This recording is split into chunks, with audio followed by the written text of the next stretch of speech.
پاکستان کے بہت سے امیر ترین گھرانوں کے لوگ خوراک اور مال کے وسائل ہونے کے باوجود ہجرت کرنے والی مخلوق یعنی پرندوں اور جانوروں کا شکار کرتے ہیں اور ان کو بے دریغ قتل کرتے ہیں، جس سے یہ سارے نایاب پرندے اب تو پاکستان کے رخ سے گزرتے ہی نہیں یا پھر ختم کر دیے گئے ہیں۔ کئی شکاری اس کو دینی رنگ دے کر کہتے ہیں کہ شکار کی اسلام میں اجازت ہے، جبکہ حضور اقدس صلی اللہ علیہ وسلم سے تو کوئی تفریحی شکار ثابت ہی نہیں۔ بھیا بات سیدھی سی ہے کہ حضور اقدس صلی اللہ علیہ وسلم شکار کرنا ہی ثابت نہیں، تفریحی کیا اور غیر تفریحی کیا، تفریحی کیا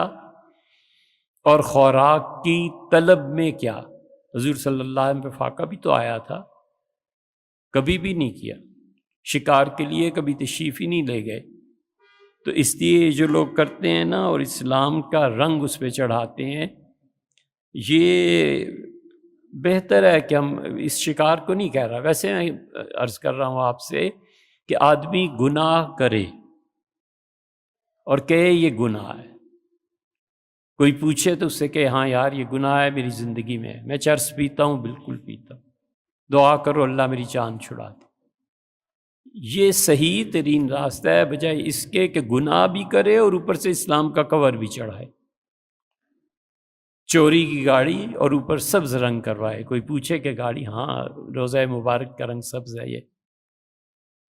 اس لیے یہ جتنے اس قسم کے، بڑا سخت لفظ کہنے لگا ہوں، مکار اور بدمعاش ہوتے ہیں نا، کہ اپنے گناہوں پر پھر دین کا کور چڑھاتے ہیں، یہ زیادہ اللہ کے یہاں، کیونکہ ایک تو گناہ کیا، اوپر سے مکاری بھی ہے، یعنی تم لوگوں کو دھوکہ دے دو گے نا یار، اللہ کو تو نہیں دے سکتے، کیوں خدا کا دین بدنام کرتے ہو؟ سیدھی طرح کہو یہاں یار گناہ کی بات، غلط بات ہے، نہیں کرنا چاہیے۔ بیٹا کہتا ابو آپ سگریٹ پیتے ہیں، باپ اب اس کو کیا کہ نہیں پیتا، جھوٹ بولتا ہے کہ ہاں بیٹا یہ غلط بات ہے، نہیں ہونی چاہیے، میری زندگی میں بعض جیسے ہے لیکن بچے آپ نے نہیں کرنا، مجھے دیکھیں مجھے کتنی کھانسی ہوتی، مجھے دیکھیں یہ ہے یہ۔ کبھی بھی گناہ پر دین کا رنگ نہ چڑھائے۔ حضور اقدس صلی اللہ علیہ وسلم نے نہیں شکار کیا، اور شکار بغیر غذائی ضرورت کے کرنا جائز بھی نہیں۔ یہ جتنے لوگ ایسے شغل پالتے ہیں نا، ان کے گھر کھانے کو بہت ہوتا ہے، وہ گنز کہاں سے لاتے ہیں، وہ تیر کہاں سے لاتے ہیں، اس پہ پیسہ نہیں خرچ ہوتا، یہ سب شوق ہیں، اور حضور صلی اللہ علیہ وسلم سے ثابت ہے اور قرآن سے ثابت ہے۔ اللہ تعالیٰ نے شکار کی اجازت دی ہے، حکم نہیں دیا کہ ضرور کرو،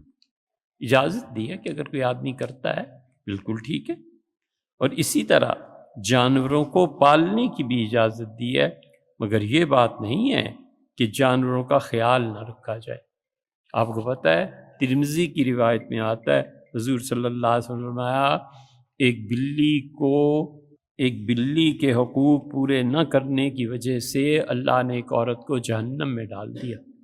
ام المومنین حضرت عائشہ رضی اللہ عنہ اس پہ فرماتی تھیں کہ بلی کی وجہ سے کیسے عورت جہنم میں چلی گئی، لیکن پوری حدیث کی تشریح یہ ہے